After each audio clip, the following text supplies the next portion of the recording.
Sometimes there are things in this life that is best left hidden.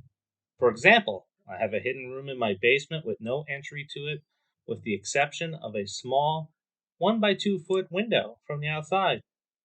It has a third floor, and on occasions, sometimes we hear screaming coming from there.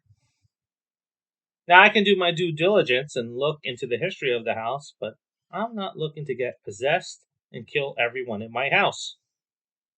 And as most movies have told me, nothing good ever happens to a guy named Dave. Welcome to another episode of the Popcorn Confessional during our 31 Days of Halloween special. And this is Dave from nERD, and I am accompanied by my wife Jenn, also from nERD. And on this episode, we are talking about the Canal. So fire up that Jiffy Pop and meet us in the booth.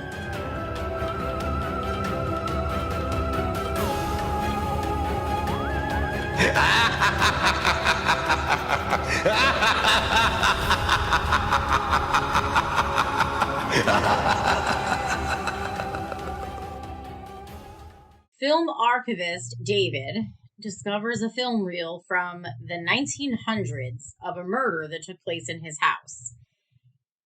As David begins to lose his grip on reality after his wife goes missing, he begins to see shadow figures stalking him. As he delves deeper into the history of his home and the nearby canal, David learns of other murders and tries to get help by filming the spirits on 16mm film to show others. There's only one problem. Only he can see them. So this movie takes place in Ireland. There's a married couple, there's a little kid that's involved, and the premise almost seemed like sinister a little bit. Only he didn't move into a house because something happened there and he's not a writer, that his profession is just looking at film. Mm-hmm. And then some weird shit starts to happen as he dives into things, and his wife kind of just goes off a beaten path and is discovered in the canal. Because very good psychological ghost mystery, I would say that this one is. Yeah, so it had its good and its bad. I think that I think some of the storyline was a little The cop really was like dumb. he was just kind of like, well, we found a hammer with your fingerprints and it was in the canal. Okay, what have you proven? You haven't proven anything. So, okay. And then it just kind of gets weirder from there, but it's psychological. Definitely. It plays with it. It really works on you, plays with your brain a little bit. Yeah, this is one of the ones that you're going to have to let us know after you watch it.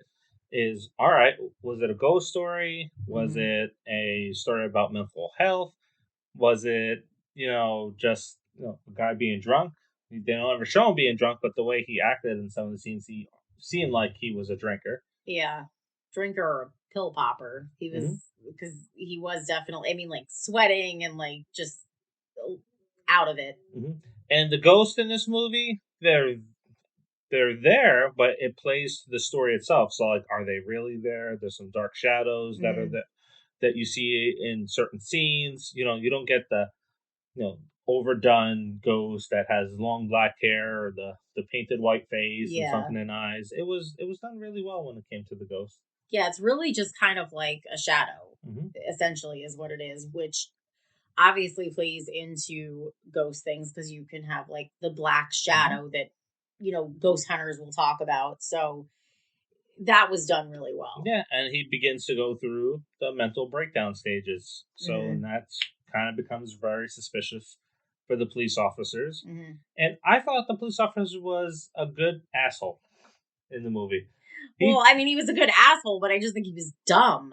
That whole thing with the hammer just didn't make any sense. Yeah, it seemed like one of the cops that you read in stories like, yep, you're the person. We just want to close the case. So admit it, and I'm going to try to get it on you no matter what. Yeah, essentially. You're just going to pin it on you because I need someone to pin it on, and it's going to close the case. Yeah, definitely.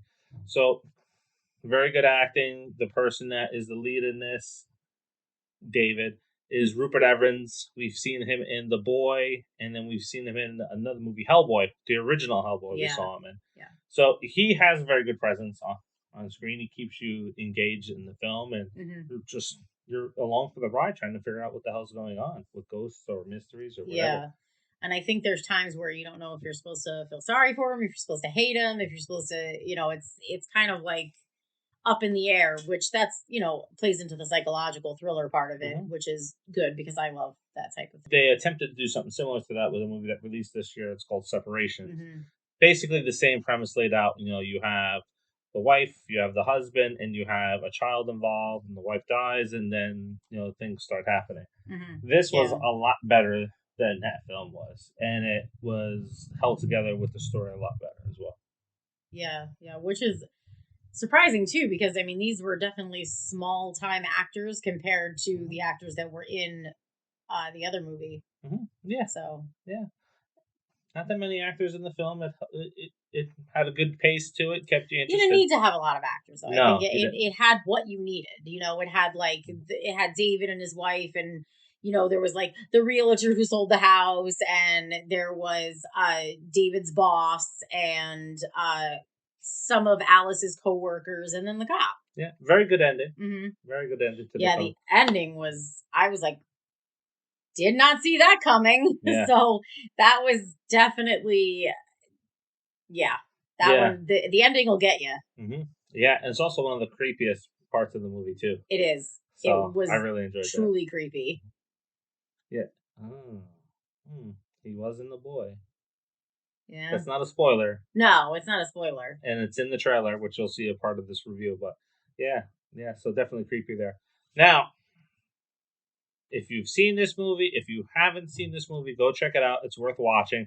It's not as good as The Phone that we reviewed earlier in the month, but it is worth watching. Maybe worth owning too. I have to debate about that one, if it would be an owner one. But let us know what your rating and review of this movie is. And also, are you watching any ghost movies during this month? Which ones are you watching? Are you going for the heavy hitters? Conjuring, Insidious, Exorcist, Paranormal Activity? Or are you looking for some smaller titles like The Canal or Bad Ben or several other ones that are out there? Yeah. Don't Knock Twice. So let us know what you're watching. Don't watch that. Don't Knock Twice? Isn't that the one with Keanu Reeves? No. Oh, that was Knock Knock. Well, I was knocking twice. So let us know what ghost movies you're watching. I don't know how she got a ghost movie, me talking about ghost movies, and goes to a home invasion. But hey, whatever. In fact, that's probably going to be a future review, a home invasion story. So leave that in the comments on what you're watching ghost story wise, or do you just find ghost stories as meh? It's too many of them anymore. Don't want to watch it. So don't forget to like, subscribe, turn on the notifications, and share. Yes, please share this. It helps us. It helps us in the algorithm and getting more noticed when it comes to YouTube searches, and we would greatly appreciate it. Yes. So, until the next. See ya.